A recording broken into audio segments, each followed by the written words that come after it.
میرے channel drama سین review میں خوش آمدید۔ آج میں آپ کو انتہا ڈرامے کے ایپیسوڈ 37 کے ریویو دینے جا رہا ہوں، تو چلیے ریویو کی طرف۔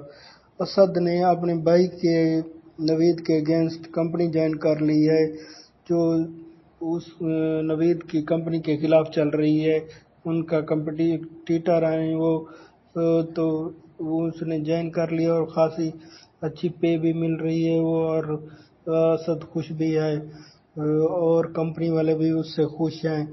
تو جب نوید کو پتہ چلتا ہے، وہ گھر آتا ہے اور جو گھر میں داخل ہوتا ہے تو اپنی ماں کو کہتا ہے کہ ماما وہ آپ کا لاڈلا کدھر گیا ہے، تو اس نے کیا دیکھا ہے، کیا کیا ہے؟ تو اس کی ماں کہتی ہے کہ کیا کیا ہے؟ تو وہ کہتا ہے کہ اس کے تیور دیکھو، اس نے میرے کمپٹیٹر کے اگینسٹ کمپنی جوائن کر لی ہے، کیا میری کمپنی میں اس کی جگہ نہیں تھی؟ تو کہتی تھی کہ ہاں اس کی جگہ بیٹا تم نے نہیں بنائی۔ تو اس پر اسد آ جاتا ہے اور اسد یہ سب سن رہا ہوتا ہے، اور اسد کہتا ہے کہ بھائی آپ نے میری اس کمپنی میں جگہ نہیں بنائی، نہ مجھے آپ نے کمپنی کا حصہ دار سمجھا، نہ مجھے اس قابل سمجھا، نوکروں سے بدتر میرے ساتھ تم نے سلوک کیا۔ تم ساری بزنس پر، ساری فیکٹری، سارے بزنس پر اپنا قبضہ جمانا چاہتے ہو اور کسی اور کو شیئر تک نہیں ہونے دیتے۔ اور اس کے بعد وہ کہتے ہیں کہ تم نے چپکے سے وہ سجل والے شیئر لے لیے، یہ تو وہ اس احمد کا بھلا، اس نے مجھے بتایا کہ آپ کے وہ جو سجل والے شیئر تھے آپ کے بھائی نوید نے خرید لیے ہیں۔ تو اس پر نوید کہتا ہے کہ یہ تم کیا بات کر رہے ہو، ہاں میں نے خرید لیے، لیکن اس میں اس لیے خریدے کہ سجل نے مجھے منتیں کی، میرے ساتھ گڑ گڑائیں کہ مجھے پیسے ضرورت ہے، میرے پلیز شیئر لے لیں، میں اس لیے میں نے لے لیے۔ تو اس پر سد کہتا ہے کہ یہ سب بھائی تم بکواس کر رہے ہو، کیونکہ آپ نے کہا تھا کہ صرف اور صرف یہ کمپنی کے شیئر ہیں، باہر کہیں نہیں جا سکتے، یہ شیئر بیچیں گے تو صرف مجھے بیچیں گے، یہ سب مجھے پتہ چل گیا ہے۔ اور اس کے بعد اس نے کہا کیا پتہ چلا ہے؟ میں نے تو سب کے سامنے شیئر خریدے ہیں۔ اس نے کہا اگر آپ نے شیئر خریدے تھے تو پھر آپ نے بتایا کیوں نہیں؟ آپ صرف اور صرف اس کمپنی پر اپنا قبضہ جمانا چاہتے ہیں اور اپنا راج کرنا چاہتے ہیں۔ کیا بھائی اس طرح ہوتے ہیں جس طرح تم یہ کام کر رہے ہو اور ہمیں کمپنی کے ساتھ؟ تو اس پر جھگڑ جاتے ہیں اور کہتے ہیں کہ ان کی کیا اوقات۔ نوید کہتا ہے کہ تم اس قابل نہیں ہو کہ کمپنی کو سنبھال سکو، پہلے بھی میں نے پاپا کے مرنے کے بعد میں نے اس بزنس کو سنبھالا ہوا ہے، ورنہ یہ کمپنی بکھر جاتی۔ تم جیسے کمزور اور کامزور نہیں اس کمپنی کو سنبھال سکتے، نہ تمہاری اتنی ایبلٹی ہے کہ اس کمپنی کو سنبھال سکو۔ ہاں میری ایک بات اور سنو، اگر تم کہیں بھی جاؤ کہ میری وجہ سے پہچانے جاؤ گے، اور اگر تم جاؤ گے کسی اس کمپنی کو اگر جوائن بھی کرو گے، تمہارے میں وہ ایبلٹی نہیں ہے، تم بالکل ناکارہ ہو، تم میں کام کرنے کی صلاحیت بالکل نہیں، تم بالکل بیکار ہو۔ تو اس کی ماں سن رہی ہوتی ہے، وہ کہتی ہے کہ نوید تم یہ کیا کہہ رہے ہو اپنے بھائی کو، جو تمہارا بھائی ہے؟ وہ کہتا ہے کہ ماما میں صحیح کہہ رہا ہوں، یہ کہہ کر وہ نوید چلا جاتا ہے۔ تو ماں اسد کو تسلی دیتی ہے اور اس کے بعد اسد کہتا ہے دیکھو ماما، میرا اس کمپنی میں کیا بچ گیا ہے، یہ خود اس کمپنی میں اب اس نے قبضہ کر لیا ہے اور یہ خود کاروبار سنبھالنا چاہتا ہے۔ تو اس پر اس نے نہ ہمیں شیئر کا بتایا اور نہ ہی کسی چیز کا، اور خود ہی اس نے چوری سے شیئر خرید لیے اس سجل سے۔ اور اس کے بعد یہ بھائی جھگڑنے والے تھے کہ اسے ماں اسد کو اپنی ماں پکڑ لیتی ہے، اور اس کے بعد نوید کو زینب بتاتی ہے کہ آپ کہاں جا رہے ہو؟ تو اس پر انم بھی آئی ہوتی ہے، اور اس کے بعد نوید کو زینب کہتی ہے کہ تم کہاں جا رہے ہو؟ تو کہتے ہیں میں سے لاہور تک جا رہا ہوں۔ میں نے وہاں میری میٹنگ ہے تو وہ کہتے ہیں ہر روز میٹنگ ہوتی ہے، تو وہ کہتا ہے کہ یہ ہمارا بزنس کا معاملہ ہے، تم ہر وقت کیوں چڑچڑی رہتی ہو اس میری میٹنگ کی میٹنگ کا سن کر۔ تو اس پر وہ کہتے ہیں کہ تم کب آؤ گے، تو وہ کہتا ہے کہ 2 دن لگ جائیں گے، پرسوں تک میں آ جاؤں گا۔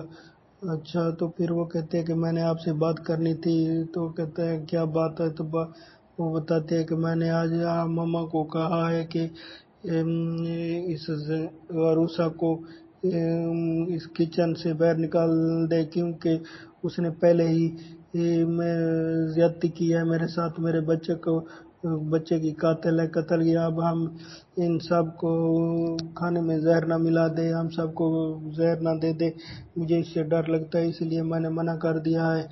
تو اس پر اس کی ماں کہتی ہے کہ یہ تم کیا کہہ رہی ہو، اور اس کے بعد وہ سب کے سامنے بھی یہی کہتی ہے، تو وہ کہتے ہیں کہ کیا کہہ رہے ہو زینب تم یہ۔ تو اس کے بعد عروسہ ان کے کمرے میں جاتی ہے، اور عروسہ کو وہ گالیاں دیتی ہے کہ تمہاری جرأت کیا ہوئی اس کمرے میں آنے کی، تو تم یہاں سے چلی جاؤ۔ اور اس کے بعد ان کی ساس بھی ان کے پیچھے ہوتی ہے، اور وہ کہتی ہے کہ زینب تم کول ڈاؤن، یہ تم کیا کہہ رہی ہو۔ تو عروسہ کو کہتے ہیں کہ تم چلی جاؤ، اور عروسہ صاحب قسمیں کھاتی ہیں کہ میرا قصور نہیں ہے، میں نے کچھ نہیں کیا ایسا، لیکن زینب پھر بھی ہے کہ وہ اعتبار نہیں کرتی اس پر۔ زینب ایک چیپ لڑکی ہے، وہ صرف اور صرف سازشیں کر رہی ہے، عروسہ پر جلتی ہے، وہ عروسہ کو اس گھر سے نکالنا چاہتی ہے، اس وجہ سے سازشیں کر رہی ہے، لیکن اس کی سازشیں ناکام ہو رہی ہیں۔ اسد کی ماں عروسہ کو گھر سے نہیں نکالنا چاہتی، کیونکہ اگر عروسہ کو گھر سے نکالا گیا تو اسد بھی ساتھ جائے گا، اس وجہ سے وہ ڈرتی ہے۔ تو اس پر وہ کہتی ہے کہ زینب کہتی ہے آئندہ تم ادھر مت آنا، میرے کمرے تک تمہاری جرأت کیا ہوئی، ادھر مت آنا۔ تو اس پر اس کے بعد اس کی ساس معاملے کو رفع دفع کرتی ہے، اور اس کے بعد اسد آ جاتا ہے، اور اسد کہتا ہے کہ جو لوگ شروع ہی سے یہ ہمیں اچھا نہیں سمجھتے، یہ ہم سے نفرت کرتے ہیں، کیا بھائی ایسے ہوتے ہیں۔ اور اس طرح اس کی ماں وہ عروسہ کو پکڑ کر کمرے میں چلا جاتا ہے، اور اس کے بعد انم بھی دیکھ رہی ہوتی ہے اور زینب کو ٹپراتی ہے، لیکن زینب ہوتی ہے کہ ٹس سے مس نہیں ہوتی، وہ اسد کی ماں کی بھی بےعزتی کر دیتی ہے، اور اس کے بعد انم اس کے ساتھ بات کرتی ہے، تو وہ انم سے بھی لڑ پڑتی ہے کہ تم بھی یہاں سے چلی جاؤ۔ اس طرح بات کرتے ہیں کہ بس ان دونوں کی بےعزتی ہو جاتی ہے، اور اس کے بعد فہد اور انم کو دکھایا جاتا ہے، جو انم بہت پریشان ہوتی ہے، اور فہد گھر میں آتا ہے تو وہ چائے رکھی ہوتی ہے، اور انم پریشان ہوتی ہے، تو فہد کہتا ہے کہ کن سوچوں میں گم ہو، وہ کہتی ہے کہ کچھ نہیں، بس وہ کہتا ہے کہ آج آپ نے میرے لیے چائے نہیں بنائی، چائے پہلے تو ہم اکٹھے پیتے تھے، آج تم اکیلے کیوں پی رہی ہو۔ تو وہ کہہ رہی تھی کہ بس ایسے ہی، میں سمجھا کہ تو آپ لیٹ آئیں گے۔ تو اس کے بعد انم بتاتی ہے کہ آپ سے ایک بات کرنی ہے، تو کیا بات ہے۔ وہ کہتا ہے کہ مجھے آج مما نے کہا ہے کہ آج ڈاکٹر کے پاس چلیں گے، آپ کا چیک اپ کروائیں گے، زینب کو بچہ ہو گیا ہے، اور آپ کو دونوں کی شادی اکٹھے ہوئی تھی، آپ کو ابھی تک بچہ نہیں ہوا، تو اس لیے آج ڈاکٹر کے پاس چلیں گے، تو میں اس وجہ سے پریشان ہوں، اگر مجھے بچہ نہ ہوا تو پھر کیا ہوگا۔ تو وہ کہتا ہے کہ اب ہم کچھ دن ہوئے ہیں، پہلے تو ہماری زندگی لڑائی جھگڑے میں گزری، اب ہم ایک دوسرے کے ساتھ ملے ہیں، اور اب تم یہ باتیں کر رہی ہو، یہ میرا معاملہ ہے، اس بات کو چھوڑ دیں، آپ ماما کی بات نہ لیں۔ اور اس کے بعد وہ اسے مطمئن کرتا ہے، تو انا مطمئن ہو جاتی ہے، اور اس کے بعد عروسہ کو دکھایا جاتا ہے جو اس چیف سے معذرت کر رہی ہوتی ہے، وہ کہتی ہے کہ میرا اس میں کوئی قصور نہیں ہے،